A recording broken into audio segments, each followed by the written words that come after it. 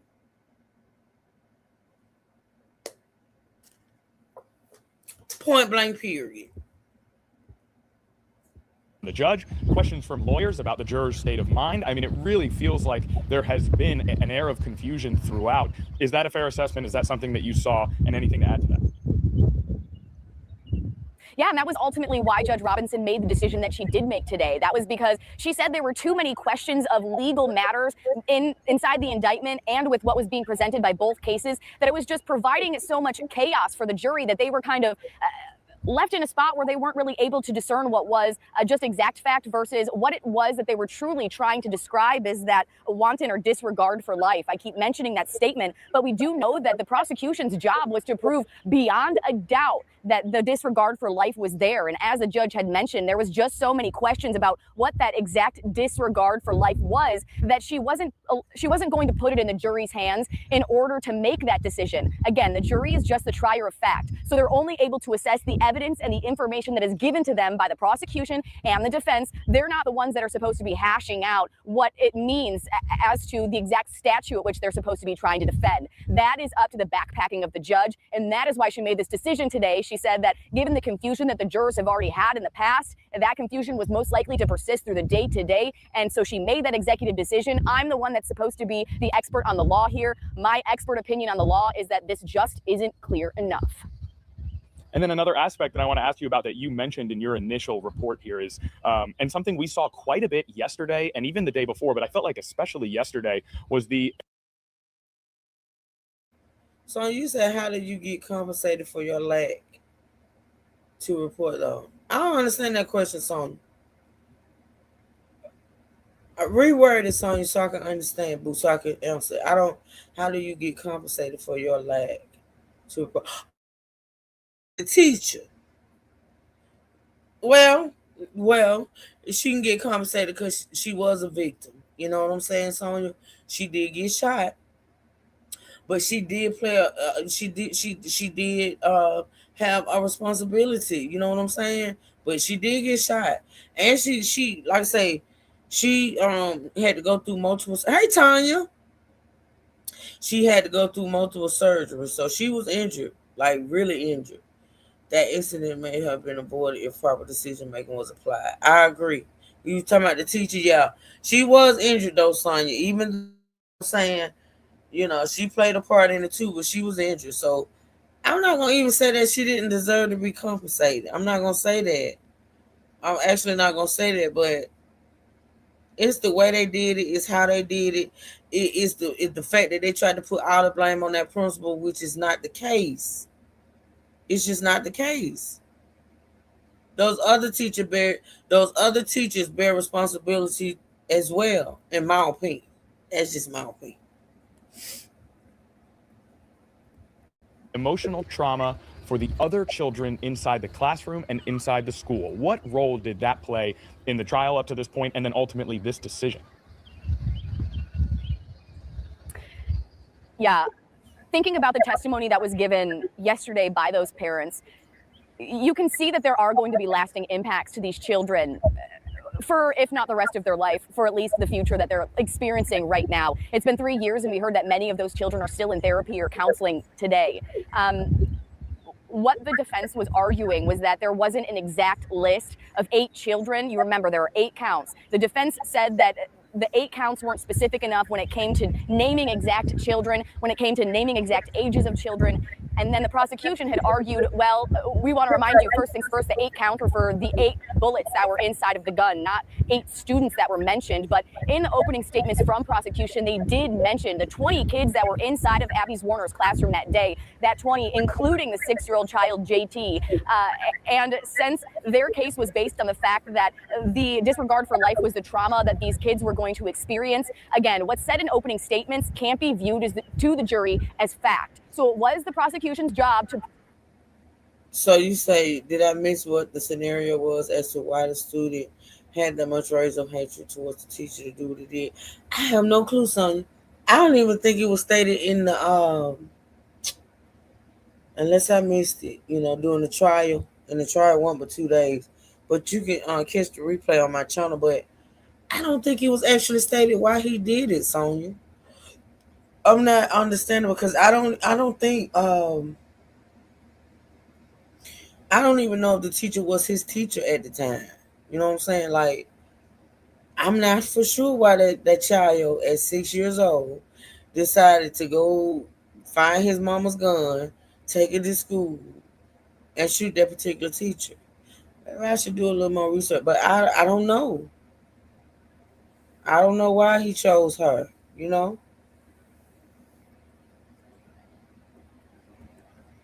prove that in evidence. That's why they brought the parents of those students to come speak with the jurors and speak and give testimony.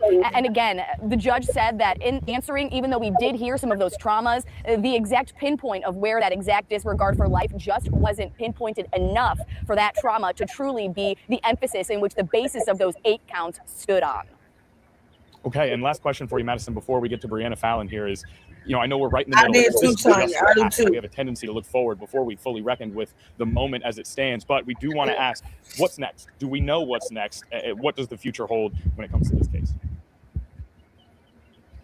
Yeah, so up next, again, like I told you, court's in recess right now until the jury can formally come back in and be dismissed by the judge. But moving forward, what we have learned across yesterday and also a little bit of today was that there are civil cases that are now pending by those parents of the children who were inside of Abby Warner's classroom. I'm sure that legality will now start to move forward, and we might start to see some movement in the case. But again, during those testimonies from those parents, they said that they didn't really want to divulge much information into those civil cases. But the defense did question of whether or not they had something to gain from a possible prosecution in this, from a possible conviction in this case, and that all of which the parents said, no, we don't have a direct positive gain from a conviction in this case. We just want justice for our children. Justice would be on the criminal side, not the money side. You're not making sense. You want justice, but you don't give a damn about the criminal side. You don't give a damn about her. If you feel like she's so responsible going to jail, you don't give a damn about that. You don't give a damn about that because mama already locked up because she was responsible. Mama already locked up. You don't give a damn. This whole criminal case brought against this lady was bogus. It was full of shit. It was to give more precedent to the motherfucking civil side. It's all about the money, y'all. I'm telling y'all, it's all about the money. Don't give a damn whether or not she spent a day in jail. Or if they feel like she was truly responsible. Because see, me, myself, and I stated this, back to the Diddy case with Cassie. Motherfucker do what Cassie said Diddy did to her, I want you locked up. But you don't go and file charges for him to be charged criminally. You go straight to civil court. Because justice these days for people is not a motherfucker serving time, actual time for committing a crime. It's all about the money. I ain't found out one criminal charge against Diddy. And he did all this shit to me. He beat me. He raped me. He did all this. But I don't care if he get locked up in jail. I just want money. The money gonna make it right. I can't respect that. I can't respect that. Because me, myself, if motherfucker violate me, even if I choose to sue civilly, the criminal part coming first. I want you locked up. Period. You did all this to me and you walking. I want you locked up. Like, these people are a trip. Hey, Madison Schlegel, incredible work all week long. That carries on into today. I'm sure that we will see you plenty today. But for now, thanks so much for this update. We'll talk to you again soon, and great work out there. Thank you. Okay, we're going to go to Brianna Fallon now. Brianna was outside the courthouse when Ebony Parker exited following the tossing of those 8 counts against her. Brianna, thank you for joining us. Appreciate your patience and just a summary of what you saw from Ebony Parker as she exited the courthouse. You know, so as soon as the judge granted that motion to strike, Ebony Parker, she just was ecstatic. You can hear cries in the courtroom this moment the judge made that decision. And leading up to those moments, she walked out. We did speak upstairs inside the courthouse. I just asked her, you know, what's next for her, essentially, you know, now that, you know, this case was essentially thrown out, struck down, what's next? She said right now she wants to move on with her life. Her family declined to comment any further than that. But she said she is very happy. She was in tears, very ecstatic. Then we came downstairs. We did follow her as she walked out of the courthouse, asked her a few more questions. She didn't really have any much else to say besides, again, that she's just ready to move on with her life and put this behind her. But it was a very interesting day in court. Both defense and the prosecutors kind of went over why they believed this case should be stricken and why it should not. Again, ultimately, the judge did decide to strike it. Right now, we're still waiting outside the courtroom to hear from those attorneys. I did reach out to the Hampton Commonwealth's attorney because, again, the Hampton Commonwealth's attorney's office is prosecuting this case. I reached out for a statement, still waiting to hear back. But again, we are hoping to hear more reaction from those attorneys soon. And speaking of the judge, and after she heard the arguments and delivered her decision, are you able to give us maybe a little bit more context around what that was like? Did the judge seem relieved, frustrated, anything about her sort of emotional disposition as she delivered this decision?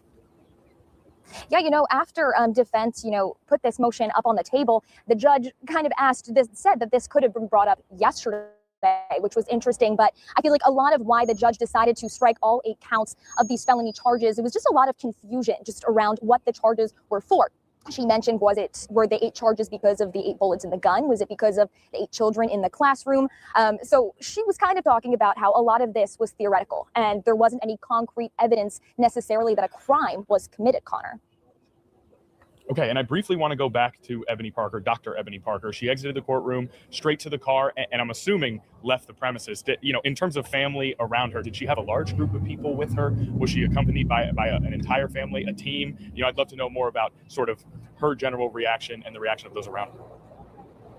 Yeah, you know, she did have a lot of family here today. They were kind of standing outside of the courtroom waiting for her to come out after that.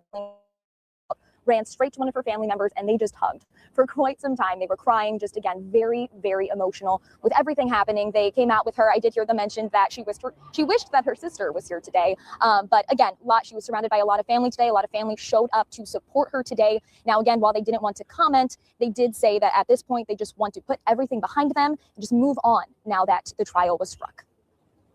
I can only imagine. I mean, it has been 3+ long years, I'm sure, through the course of this process. We saw Dr. Ebony Parker, a Zoom call she had with an HR representative was played in court yesterday. We saw emotion from Dr. Ebony Parker, just even in that Zoom call. In terms of what you're seeing right now around court, is there any sort of crowd left? Has this kind of, it has come and gone, such a seismic decision, and now it's on to, you know, sort of a regular day as usual in Newport News? Is there anything lingering that you can tell us about? Yeah, I mean, again, you know, as soon as Parker exited the courthouse with her family, they went straight over to their car. They tried to get out quickly because, again, like she was saying, she's very, very happy about this ruling, but she does want to move forward. As for what's lingering right now, we are still waiting for attorneys to come out. We're hoping to speak with prosecutors with the Hampton Commonwealth's attorney's office to just hear further comment and reaction about, you know, now that this happened, now that the judge struck all 8 felony counts here today, what's next, essentially. So we're still waiting for them to exit the building, and we're, again, hoping to get more reaction for them a little bit later today. Okay, Brianna Fallon outside the courthouse in Newport News. I'm sure we'll see you again before the day is over. For the time being, we appreciate it, Brianna.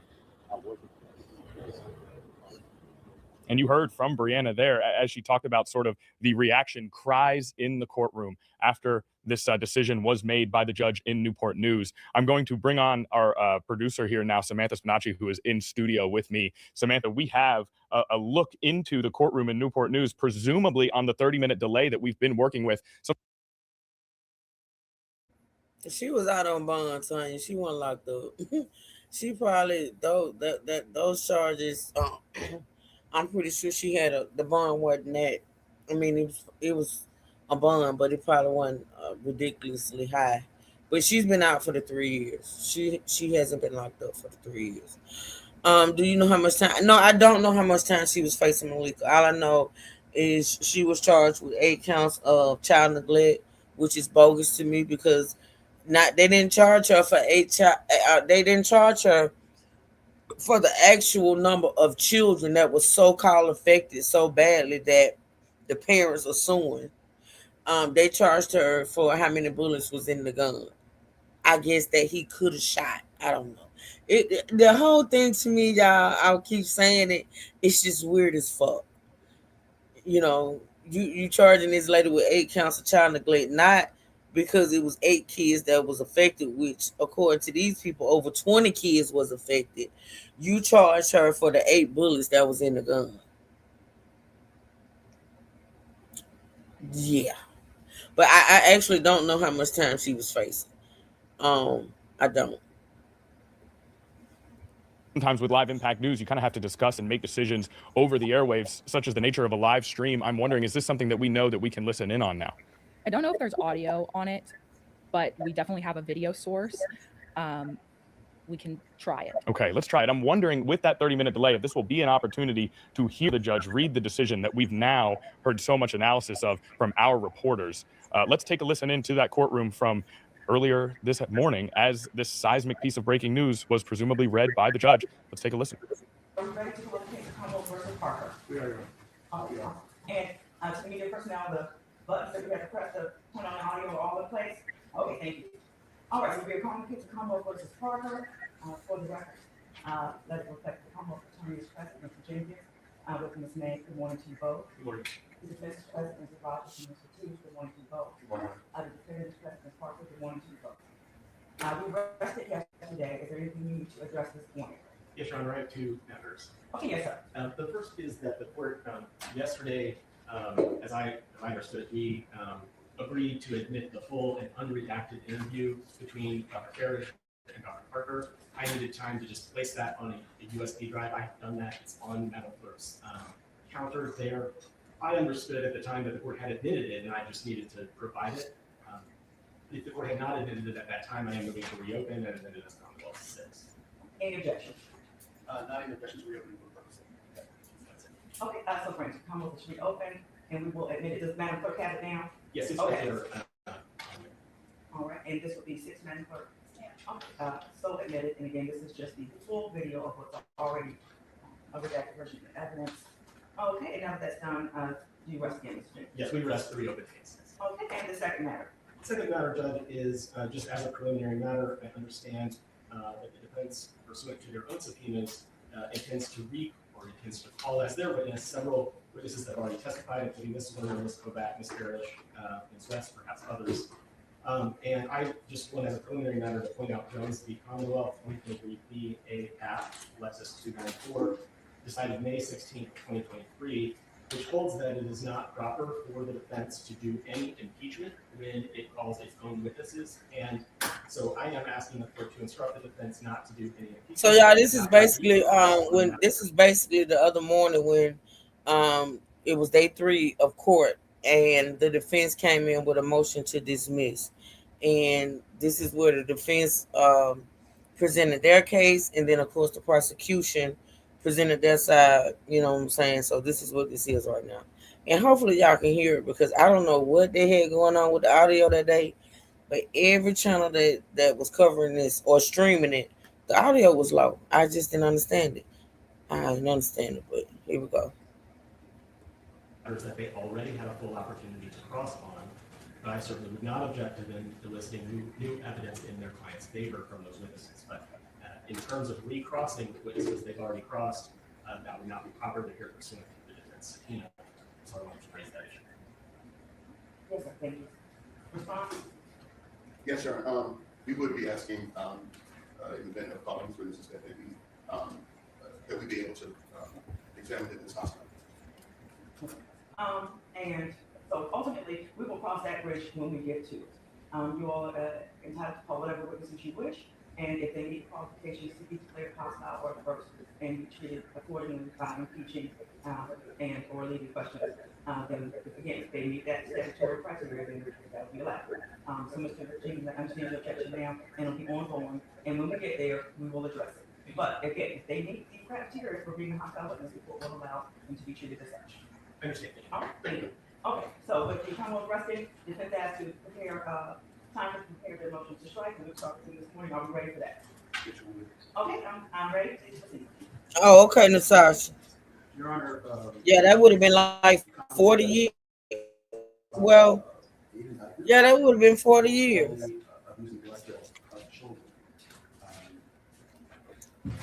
I am going to sort of assume that the Commonwealth is proceeding on the fact that there were at least 8 children that were abused and neglected on January 6th.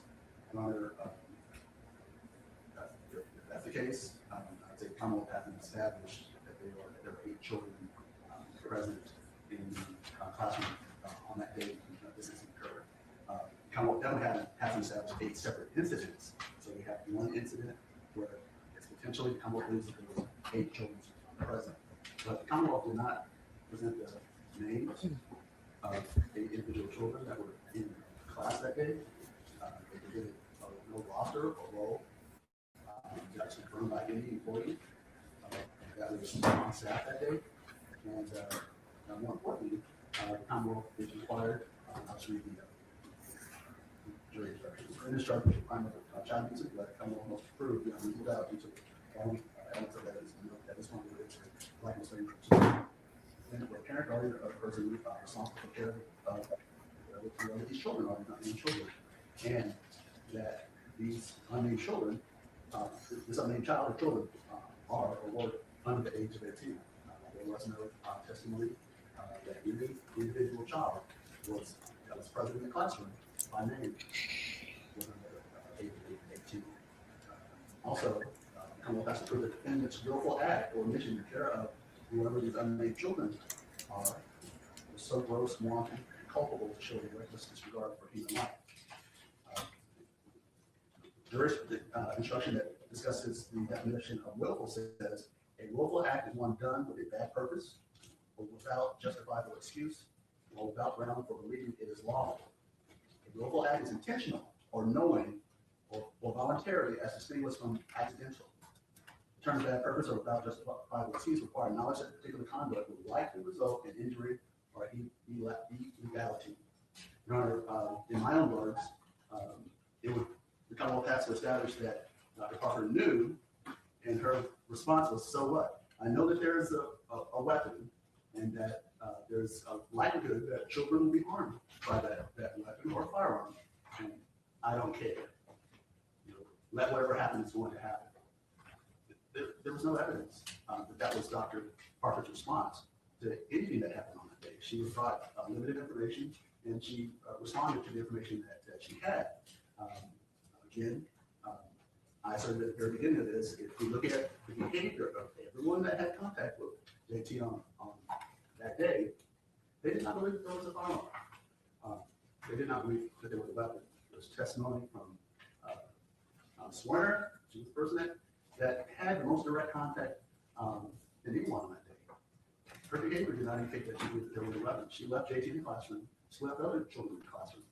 Then we go to Ms. Kovac.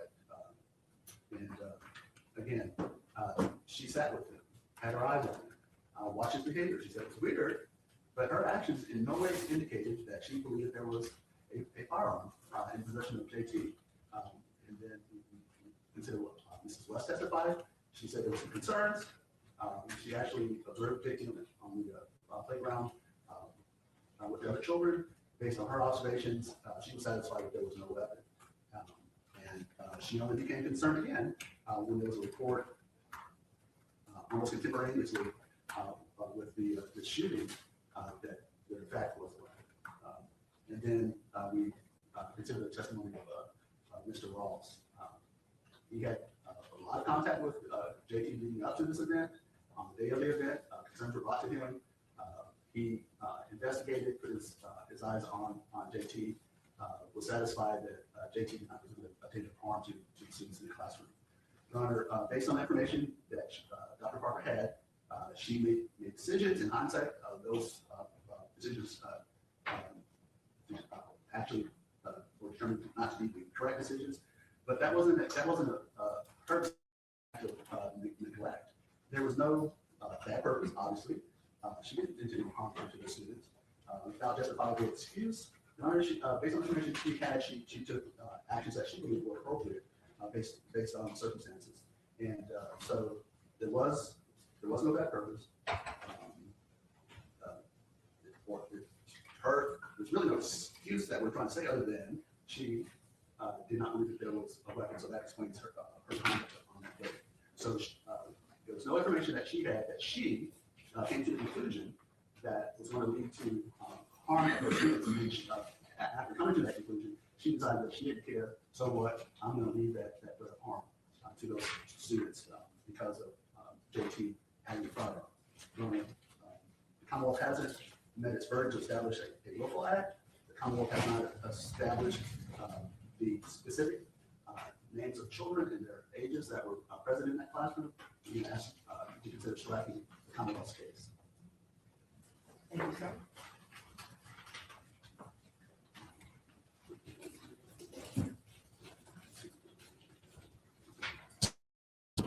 Okay, so we come out of the courthouse because we have one of the lawyers now speaking to Brianna Fallon outside of the courthouse itself. We're going to go live to that sound right now.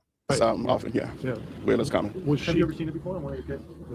No, not on a felony. No. Yeah. And this was 8 counts, right? I mean, that's pretty significant. Can you talk a little bit about that and kind of coming to that conclusion to put that defense together to get the judge to strike this? Well, Curtis Rogers was the lead attorney on this matter. I came in to assist him. I'm happy that I was able to help him, but this is his case, and he prepared diligently, and we're proud. I'm proud of him, and I'm happy for Dr. Parker. Judge Robinson said she had no precedent to work with. Is this a landmark case and a landmark ruling? I believe it will be. Yes. Thank you all. Thank you. Okay, brief but impactful out there. A landmark case and a landmark ruling from one of the lawyers assisting in the defense. Let's go back into the courtroom now. What we're listening to in this courtroom is a 30-minute delay of what we have had our reporters analyzing and breaking down and updating us on over the course of the beginning of this show. We are now hearing the arguments for and against that motion that was brought this morning, and ultimately we will hear from the judge as she makes her decision to strike those 8 counts. So let's go back into the courtroom on a 30-minute delay. We'll be able to watch as they go through the proceedings that led to the landmark decision that you heard one of those defense attorneys just speak about outside the court. We'll continue to monitor our cameras and our reporters outside the court in case there is more up-to-the-minute live sound. For now, back into the courtroom. Up to the number of victims that they believed existed in this case with a maximum of 8. And certainly no indictment can be returned twice for the same victim, and that can be explained to them. But at the end of the day, the jury is the fact finder, and they can decide whether what number of victims there were, if any. And so we think it is inappropriate to try to narrow that to specific names, but rather that the jury can decide based upon the evidence that they have how many to return or to return none. I'm sorry, how many to find guilty on or to find not guilty on all. Given that the argument generally being we didn't prove there were victims, I think that's definitely false. Specific children were referred to. 5 of them by my count are R, SD, GG, MG, and KS were the specific children that we referred to during the course of the trial. Ms. Jenkins, if you go with initials one more time, I have SD, GG, MG, KS, and RR. Thank you. So we have a total of 5 children that we identified with specificity, but I'll point to the testimony of Ms. Horner, who said there were about 20 students in her classroom, many of whom were in her field of vision at the moment that she was shot. And I would propose that it is up to the jury whether they believe more or fewer victims exist of this crime. And so we believe we should not be required to name specific victims in either the instructions or the indictments. The argument that we did not prove age begins with a reminder of two things. And of course, the court is aware the burden of proof at this stage is the light most favorable to the Commonwealth. But I think more importantly, that circumstantial evidence is evidence. Had testimony from several parents who said that they dropped their first grader off at school, that their child was in first grade, and that they were in Ms. Werner's class. Ms. Werner testified that first graders are about 6 years old.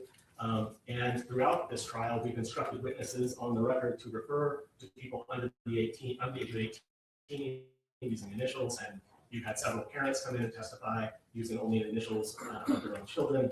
The overwhelming evidence then is that these children were under the age of 18. No, we don't have all of their specific ages, but they were first graders in Ms. Werner's class, and they were students attending an elementary school. And so I think that the proof of age has been sufficient to survive a motion to strike. There were two legal standards mentioned by defense counsel in his argument to the court. And one was that he indicated that we had failed to prove that the defendant knew of the danger. But if you consult the model jury instructions, that is not the standard. The model jury instruction for criminal negligence tells us that to constitute criminal negligence, the Commonwealth must show that the defendant either knew or should have known that the probable result of his or her acts or omissions would be serious injury or death to a child. Given that the correct standard for the court to apply is not that Dr. Parker knew there was a danger necessarily, but that she should have known of the danger. Having said that, she did know. There were multiple warnings she received from multiple people that there was an armed student. And as I argued during the trial on several objections, whether they thought it was a toy, whether they thought it was a knife, whether they thought just the mere fact that a possible weapon is on campus should have triggered the response defined in the crisis management plan, yet it did not. So it should have known and not known. The second legal standard defense counsel left out is from the willful act definition jury instruction. And so the model on that says a willful act is done with bad purpose. That's what defense counsel pointed out, but it's with bad purpose or without justifiable excuse. And I would argue that that is the part that we rely on here. I do not argue that Dr. Parker had a bad purpose. I will concede that fact. But the law says it's either of those. A bad purpose or without justifiable excuse. And I certainly do believe the evidence has shown that she willfully omitted acts that she should have done, and that she had no justifiable excuse for that willful omission. Given that, Judge, I ask you to deny the motions to strike. Thank you, sir. This is the defense motion, so they can have the last word, or you need addition. Swampy, the court to keep the forefront. Again, the actions of everybody. Nobody acted as if there was a actual file on. Not following school policy doesn't result in a criminal allegation. There are acts that should have been, but I'm definitely in hindsight, but based upon information that Dr. Parker had, she did not willfully take any action, or that there was no willful omission on her part to put these children in harm. Again, mistakes occurred, but there was definitely no criminal intent, and I would submit that her actions in the end were not criminal. It was just at the most it was a lapse of judgment. Somebody makes a mistake that should not result in felony allegations or definitely felony convictions.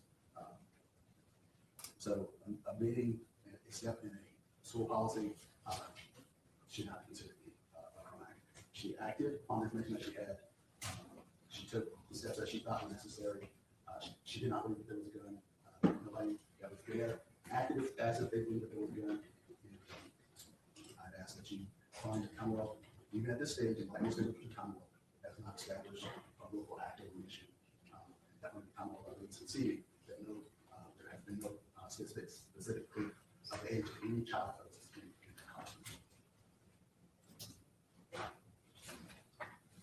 Anything further before the court makes the rule on the motion to strike? No, Your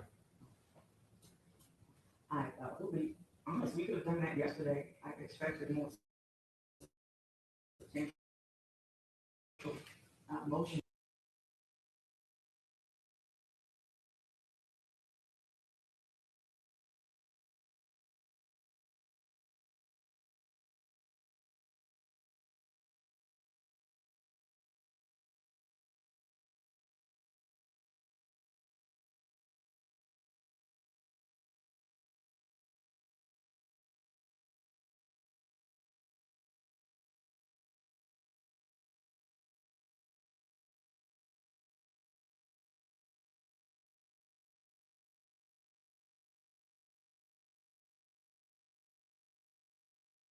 With case law and additional principles of law that the court would probably need to recess and consider, but we are where we are.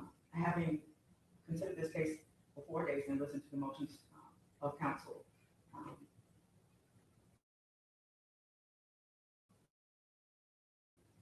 and the division of labor. Oh, damn, Natasha.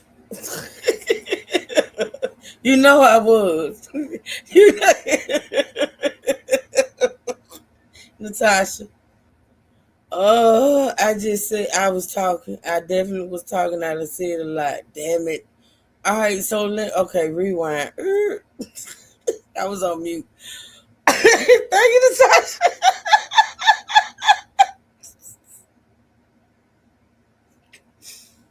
I know it's Tuesday, but it's actually Monday. Okay, we just not getting to work. We started. Stop it. Now listen. Okay. So what y'all heard? Thank you, Natasha. Was the defense motion, right, to throw the case out, to dismiss the case, right?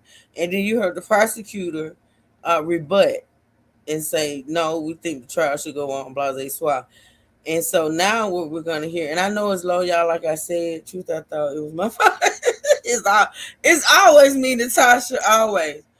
So, and I know it's low. Like I said, y'all, I searched high and low for a channel that had streamed it, that it was louder. And for some reason, on this particular day, now all the other days the sound was fine, but on this particular day, the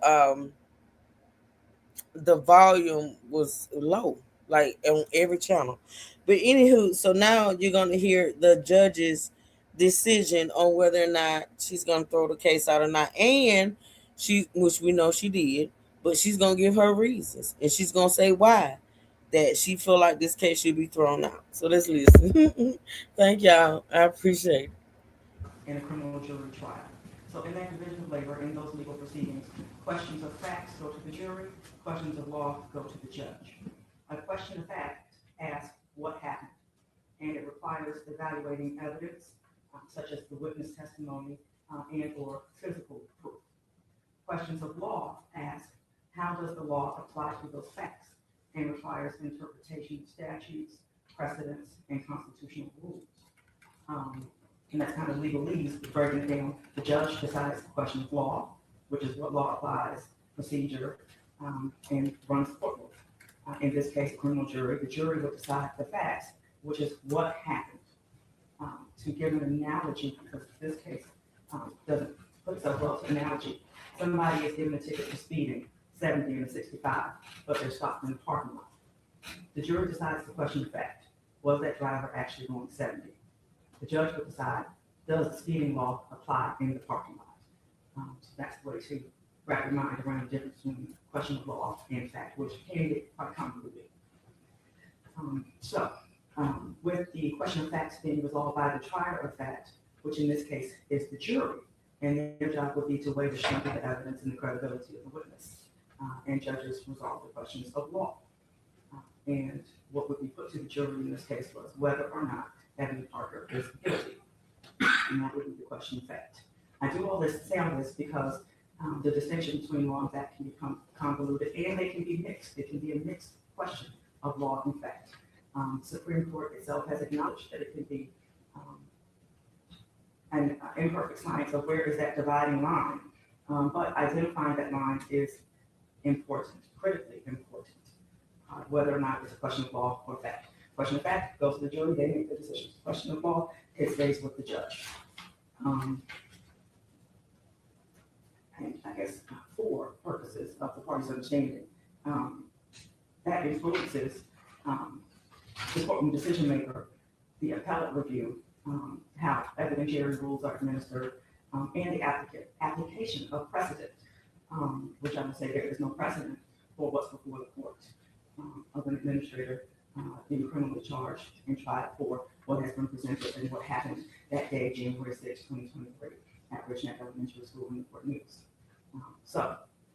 This court is finding that it is presented with a question of law, which requires resolution by the decision maker. The decision maker on questions of law are the judge, and whose decision is that, and my decision is that this is a matter for the court, and the court is of the legal opinion that this is not a crime, not under the common law of Virginia, nor under the code of Virginia. And the court is going to explain its rationale and ruling. With that being said, if it's not a crime under the common law, nor under the code of Virginia, should the legislature wish to make this a crime, then they will create specific statutory language to do so. When reviewing the statutory language, the court is bound by the plain meaning of that language and must give effect to the legislature's intention.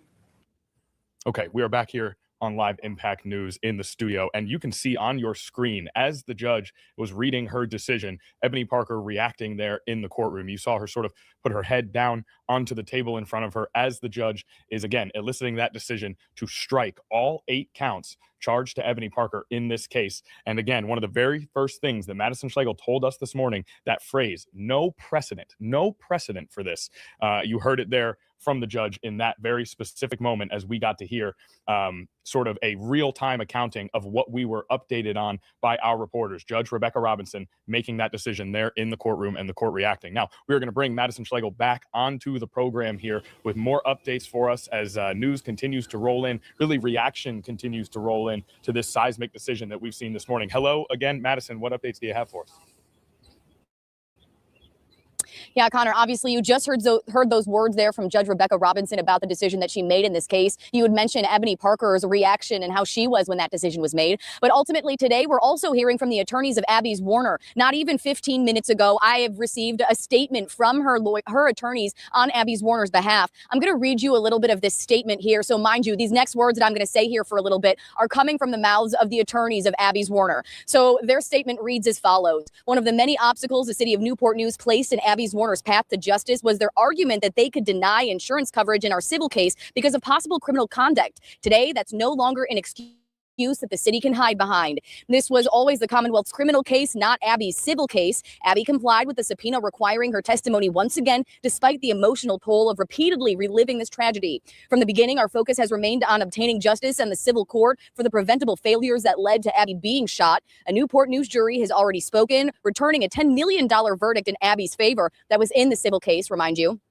The statement goes on, yet even today, the city of Newport News continues to resist accepting responsibility and delivering the justice that verdict represents. So again, those are words there from Abby's Warner's attorneys. It kind of echoes the same sentiment that we heard after Abby testified on Tuesday. We spoke with her attorney, Diane Toscano, and Diane had told us that, again, this case was just another representation of the failure of support that Abby's Warner saw on that day on January 6th, and this statement stands by that. Now, I don't feel that we're going to be hearing from Warner directly in this case. Obviously, throughout the last 3 years, in majority, in part, she's been speaking through her attorneys. So I have a feeling that this statement right here, those couple paragraphs that they sent us, is going to be the extent of what we hear from Warner's camp at this time. But again, those reactions are still rolling in. At the moment, we do have the 13 News Now legal analyst Ed Booth, who's on his way right here to Newport News to speak with us live to give us a little bit of an insight into the judge's thought process about this decision. Again, this decision was made on logistics of law, and Ed Booth, our legal analyst, will be here to help us sort through that conjecture to make sure that you at home can understand. Even just minutes ago, while you guys were listening to the judge's decision, I had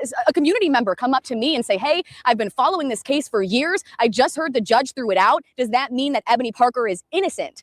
And I said, no, what the judge ruled today was that the indictments that were brought forward by the prosecution were not outlined specifically enough, and it raised enough conjecture that it would raise confusion with the jury, and the judge did not want the jury to be making decisions on law. That was her job. And so the reason this case was thrown out was because of the multiple legal theories that this case was trying to use in order to prove that disregard for life. And she said it didn't reach that minimum. So again, people in the community here in Newport News are curious about this decision, wondering what that actually means and how it's going to move forward. But again, one of the star witnesses in this case, Abby Zwerner, who we learned today that the defense was possibly going to call back for questioning, has now made a statement on this issue. And again, her attorneys are highlighting what they say is a failure by the city of Newport News in order to claim responsibility about what happened to her on January 6th of 2023.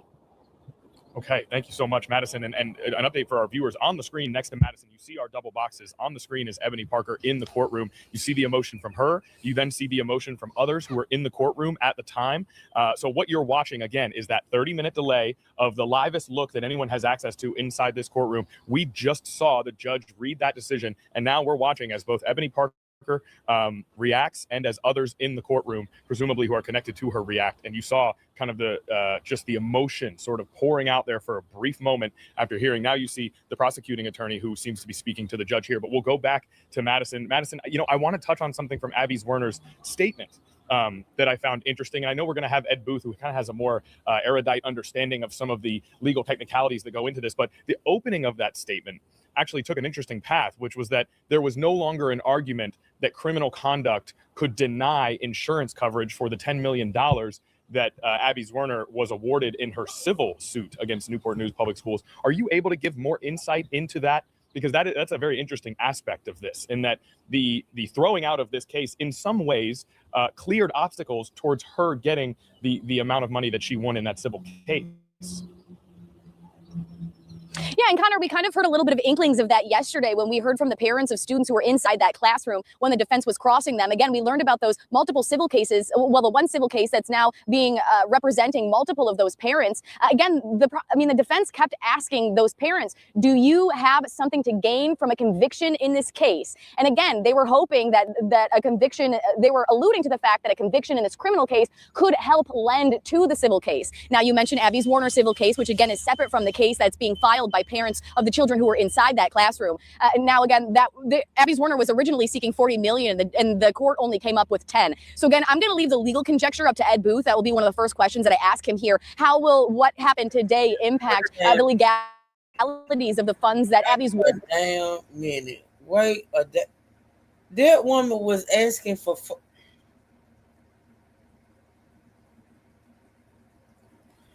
$41 million, really? Really? Oh my God. Okay, so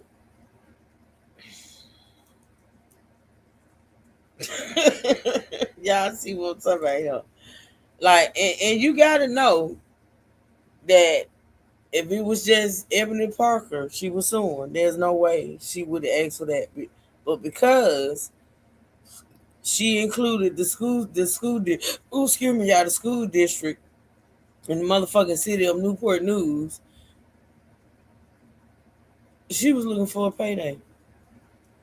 Not, and listen, like I said, I'm not saying the lady shouldn't have got anything. She was injured. She was, she been through a lot.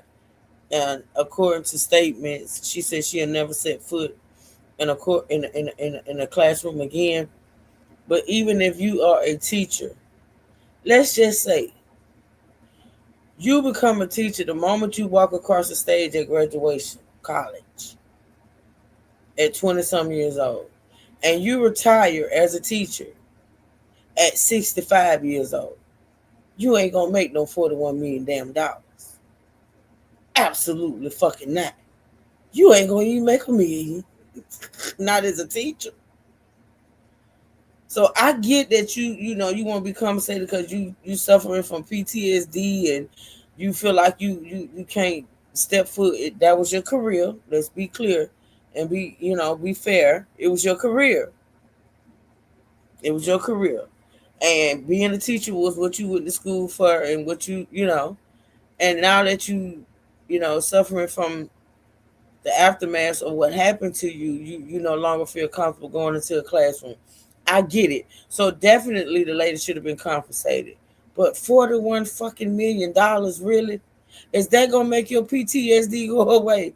Is that gonna make you feel all right? Like, is that gonna make your days brighter, even though you suffering with all this aftermath? Like, y'all gotta make it make sense to me, because it's definitely not making sense to me.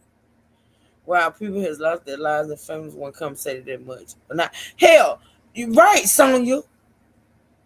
You absolutely right. Families that lost loved ones and ain't got no damn $10 million, much less 41. I'm telling y'all what I feel about this case without telling y'all. And I'm going to say once again, please remember that this shit happened in Newport News, Virginia. That's all I'm going to say. Newport fucking News, Virginia. Look them up. Come on, Sonya. Look them up. Look up the politics. That's all I'm going to say. This is bullshit. This is total bullshit. And the money from the courtroom time and money was wasted on this bullshit. Warner is expected to get from this instance and from the civil trial that she went through last year. But again, I think what you mentioned right there too in her statement, and was also echoed across the platform here, is that this reliving of trauma. Abby Warner opened herself up once again to be inside of a courtroom and talk about one of the most impactful days of her life, which has changed the trajectory of her life. And again, in seeing her testimony on Tuesday, you could see that reliving of memory happening in her head as she was giving her testimony. They asked her, Abby, what happened that day? And you could see the movie playing inside of her head. You could see it on her face. You could see it in her body language. And again, body language was a huge thing in this case. You spoke about it just now with Ebony Parker. Even though we haven't heard direct words from her other than she's grateful for this decision, the emotions on both sides of this case, whether that be from Zwerner, from A.B. Kovac, the reading specialist, whether that be from Dr. Ebony Parker, again, the emotions across the board here run so deep. And now they're connected to legal funds in which, again, Abby Zwerner's owed that $10 million. So again, once Ed Booth gets out here, we'll sit down with him and we'll chat legalities of the situation, not just some explaining into what the judge has decided here, but also kind of what foreground this lays for those multiple civil trials going forward and how those funds will possibly be reimbursed. Okay, Madison Schlegel, as always, we appreciate it, and I'm sure it won't be long before we see you again. Thanks for a little bit of time here as we move towards the 11 o'clock hour. And again, we await Madison Schlegel's analysis with our legal analyst, Ed Booth, who will be joining her shortly. Thanks, Madison. We appreciate it. Okay, now we move forward to Brianna Fallon, who is also there outside of the courthouse. She has now spoken to, or at least tried to speak to, lawyers from both sides, the defense and the prosecution, as they were exiting the courtroom. Brianna, what can you tell us about what you've seen over the last half hour? Yeah, you know, we did try to speak to prosecutors. They kind of went over that they have no statement right there.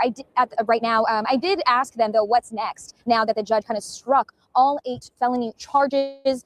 He said right now that is all from him for the criminal proceeding. So it's unclear if there's going to be any further situations with this case. We also did speak with defense.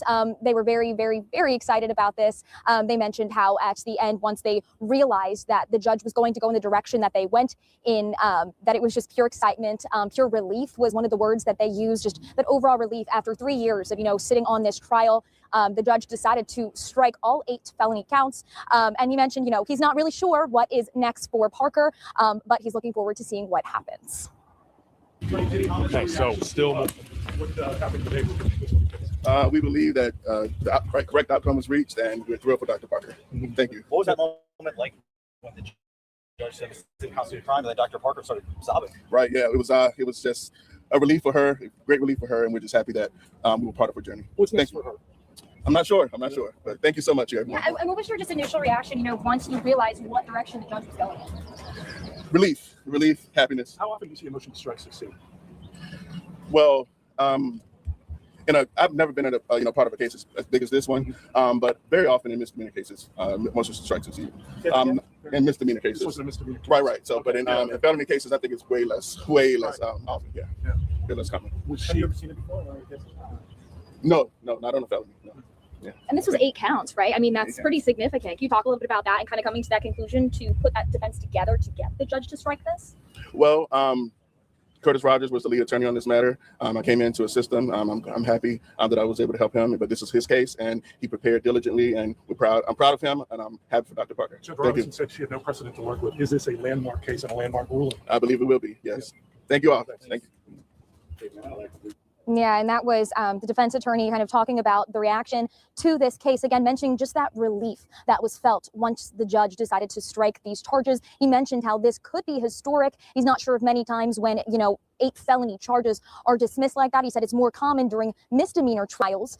So again, just that pure relief that we saw from defense attorneys, the relief we saw from Parker as she exited the courtroom today. There was just a lot of emotions. She was surrounded by family.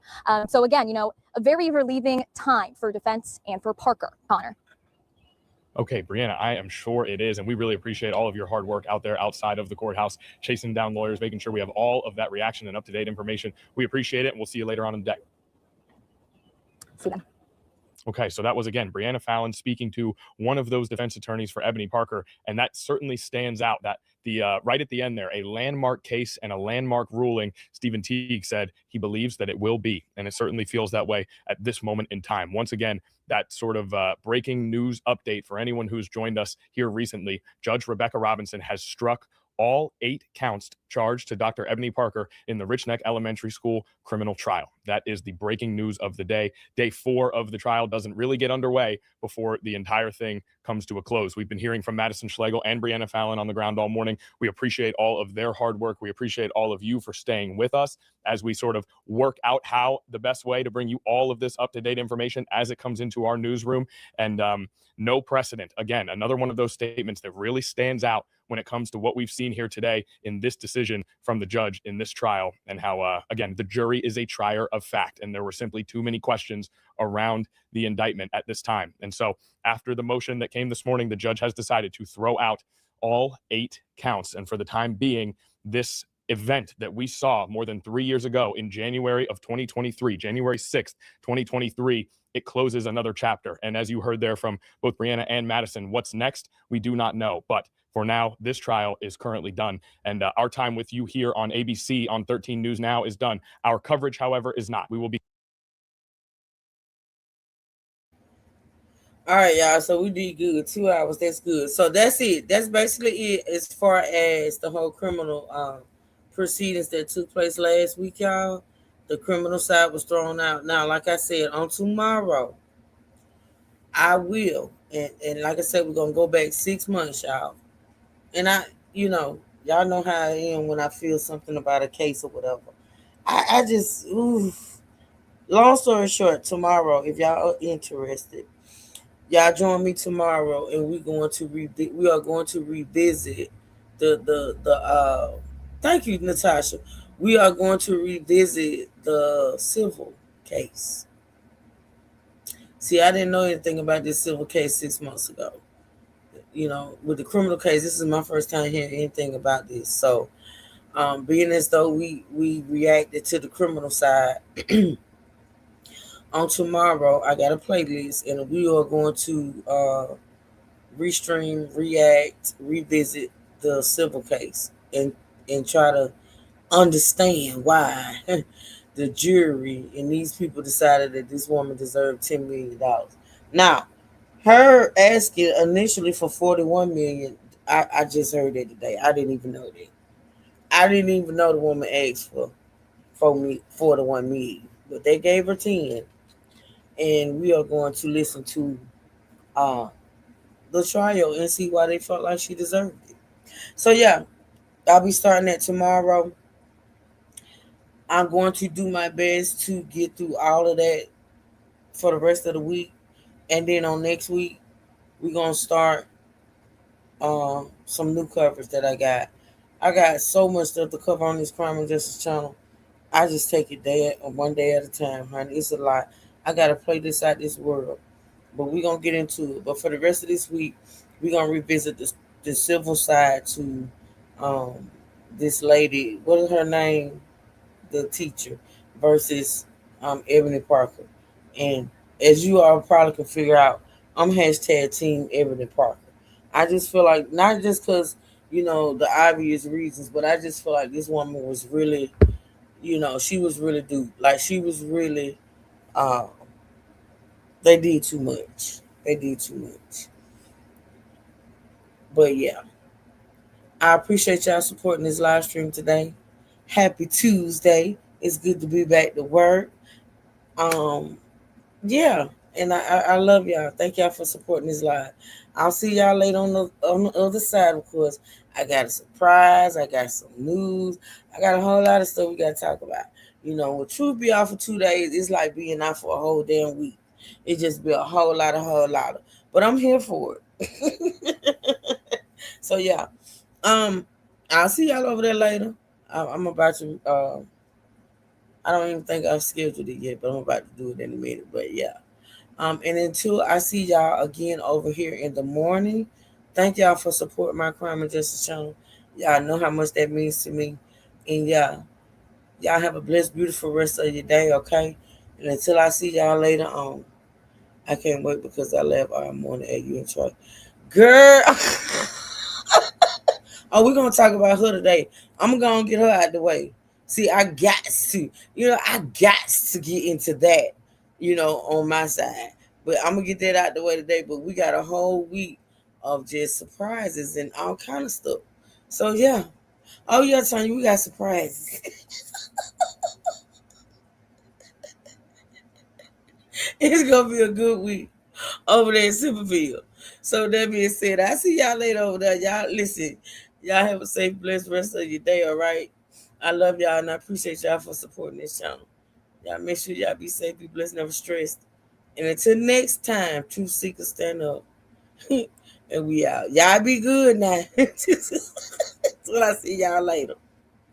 It's a brand new day. Gotta take it on my way. Gotta take it on.